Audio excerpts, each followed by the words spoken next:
confidence that he's building really comes down to three main reasons. The first is the fact that it's local yield data. National yield data can be of good quality, but why not use why not rely on your neighbors and the information they're putting together on their farm to maybe realize that information can be used in a better form than just taking a shot with a product that maybe tests well in South Texas. And the fact that it is local yield data from our YieldQuest acres means that the data is managed in-house. That means we're going out, getting your yield data, maybe raw data out the combine, whatever it may be. And you're going to talk, and you're going to hear Gary talk about why clean quality data that we provide you guys with is such a big deal. Because if it's not clean and it's good quality, it can lead you down the wrong road, and you can be making negative choices on your farm to actually potentially drive yield down or less profit.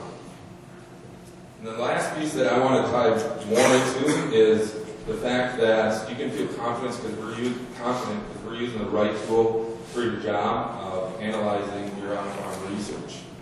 And what I mean by that is the protocol that we put together in YieldQuest for you growers to actually give good results out of your on-farm trials is very different than the traditional method. So I'll dive into the differences in the next few slides. The main difference in reality, I guess, is between traditional trial evaluation and what we do with YieldQuest is the fact that whether it's a side-by-side trial with a weigh wagon, or if you're using a snip out of SMS, or if you're using climate field view region reports, all of those interpretations are using averages to analyze whether the product being applied was the main difference in yield, or what it's not doing is taking into consideration all the variability found within the field. So the traditional method of side-by-side, applying a product in 1 acre and not applying it in an acre next to it, and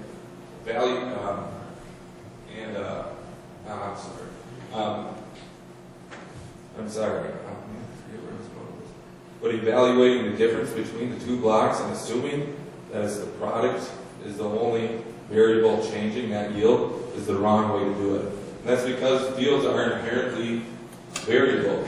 And once we realize we need to start accounting for that variability across the field, not across the field as a whole, but within those individual data sets, it makes it really hard for growers, or the tools that growers are using, to give you the information that the difference in yield was a function of the new product or the inherent variability found within those data sets. So in YieldQuest, we fundamentally wanted to change the way that growers are interpreting trials so they can make better decisions on their farms. That meant we had to find a tool that can account for the variability and differentiate it from the product being applied also. That tool came to us as an Ag Veritas. Ag Veritas, I'm sure a lot of you guys in this room have heard of already. It's a product that we use to interpret trials. And the reason that they're different is because they're the only company in the nation that holds a patent on spatially automated statistical analysis. That's kind of a big term, right? You don't know what that means. It sounds like a nightmare from the night before a midterm back when I had to go take Gary's test in college. But spatially automated statistical analysis, to keep it simple and short, more or less means that we have the ability to now eliminate all that white noise, which is field variability, and focus solely on the product that we're testing. This is going to make you guys as YieldQuest customers make more informed decisions and have better confidence in the trials that we're performing on the farm and giving to you as group data. Alright, so is there any questions about what I struggled to get through there with you guys about the traditional method of evaluating on-farm trials and the method that YieldQuest acres have adopted in using the right tool with spatially automated statistical analysis? Phil, you get it, right? Yep, I got it. All right. So the next question that comes up is, all right, Andrew, you told me a whole bunch of stuff that your way of doing things is better than the other way. So So the question that naturally comes to me next is there that much of a difference? So what I wanted to show you guys is a real life example. So I went and found one single trial from 2017 and evaluated it using these two different methods. This example, it happens to be a foliar micronutrient, max in zinc. I chose this trial because it was executed greatly. Data was captured. Also, and you can see on the map on the right, it was applied across the whole field in strips, and that gives us the ability to capture all that variability found. So let's dive quick into what the differences we find are. So the traditional way of analyzing an on-farm trial, whether it's a weigh wagon, side by side, or if it's a snip out of SMS or Apex, or a climate field view region report, is showing us that there's an 11.2 bushel advantage on the acres that were treated with the product versus the acres that were untreated with the product. How many of you have seen a side-by-side report that a salesman has stopped by and told you, hey, this area treated with this product or planted with the seed did 10 bushels better than the acre right next to it? I'm sure everybody has. Clem's handed them out. I've handed them out. I don't think that's the right way to be doing things, and this is why. Like I mentioned,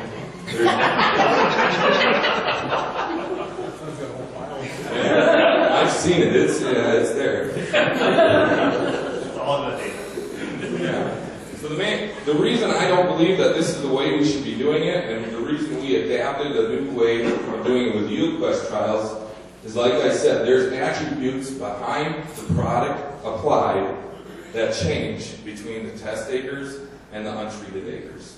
And the example here is in all of the treated acres with max and zinc, organic matter is 5.2 versus untreated acres at 4.7. And Adam Johnson, I'm sure you've told growers and the agronomists in the room know that traditionally yield goes up with organic matter in most situations. So how do we, once we realize these differences, how do we ever put a number to it so we can realize that the change in yield wasn't due to organic matter or any other attributes that may change, but due to the product itself? So again, to recap, the traditional report that you would receive showed a yield advantage of 11.2 bushels. We realize that it's correct information, but it may be misleading, and we need to start accounting for the attributes that vary across the field. So spatially automated statistical analysis, or Ag Veritas, or setting a trial up with your YieldQuest advisor and your crop advisor will use this new method, and we can now start considering not only start considering all the variability that we know exists, but also we can start correlating those variables to difference in the yield, and that will now give us the answer of does yield difference in our trial exist from the data set, variability that is found in the field, or if it's actually due to the product or the practice that we're testing. This is going to unlock the true response to the product. So, all right, I didn't think of this, but who in here thinks the yield's going to change, right? Chances are he's talking about it for 10 minutes, it's going to happen. Who thinks it's going to go up, or who thinks it's going to go down? Anybody think it's going to go up? No? Anybody think it's going to go down? Yep. All right. It did change, and it went down. And I don't want to focus on that it went down. I want to focus on that it changed. So this report from Ag Veritas is telling us that we can calculate on almost 90% of this field that product was able to give us a 4.5 bushel in acre difference. So the next time I run this, it might go up. I just want to focus on the fact that there's two different ways people are evaluating trials. If you start making decisions based off bad data, you can start going down the wrong road, losing money on your farm, losing yield on your farm. So again, why you can feel confident as a YieldQuest grower is if you're using the right tool for the job. And some bonuses of using this tool, we're not only able to figure out if it was profitable on the field as a whole, we can now start figuring out what variables would make it profitable and maybe prescribing that product in application maps across the field instead of as a whole. So maybe you're testing different varieties and you realize that, oh yeah, defensive variety, and answer plot told me there's a difference between defensive, offensive corn varieties, we can make it pay to build a multi-hybrid planter, plant across the hilltops with 33, 37, and the valleys with whatever would complement that. Corey or Rachel would probably know. So, are all evaluation tools the same? I say no. I hope you guys can see that too. The real life example I showed you, there was a 6.7 bushel difference, roughly 60% difference. At 350 corn, that's potentially over $23 of falsely predicted revenue. Great. Andrew, Yeah. if you look at the answer plot system, when there's 200 answer plots, Yep. we have 8 plots of each variety at each one of the plots. Yep. If we reciprocate the data enough, Yep. you can bring the LSD number down low. Yep. So they're showing a corn is 220 bushel yield average compared to another variety that's 30 bushels less. Mhm. And the LSD is only 5 bushels left in the plot. You still have a 25 bushel advantage on that hybrid. So that's good data too. Yeah, no, I'm definitely saying that I'm not arguing that. We all know that there's great information out there.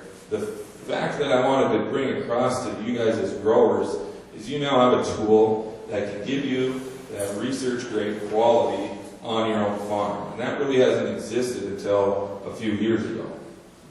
Like if a grower would put a 40-acre field with 40 varieties of corn and then try to do a yield check on that, and they don't have any checks in that field, that probably isn't very good data.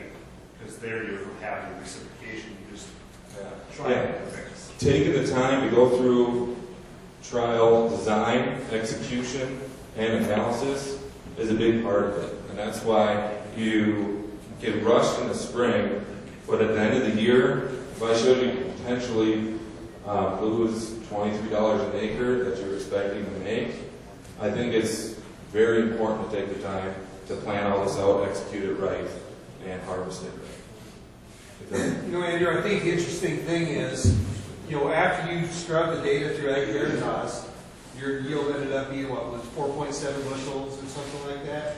You go back and look at data generated through Winfield United through the answer plot system that Clem talked about, 200 answer plots, thousands of replicated data points, and it ends up being really similar. So there's two ways to look at it. But the advantage that Centrosota has, because you pay to utilize Ag Veritas, is you can identify that stuff locally, like what you were saying, and then you turn around and look at the answer plot data, and it just validates both, right? Yeah, definitely. It's simple. We saw that with the University of Minnesota soybean fungicide application, Again, that just empowers you guys as growers to test these products that are performing well nationally. Winfield spent the time, spent the money to realize that they're good products. Now you want to try it at home. You now have that ability and power to test that it is still a good product on your farm. It's a treatment that should be possibly be applied across all your acres. So there's great data out there. There's great data right on your farm.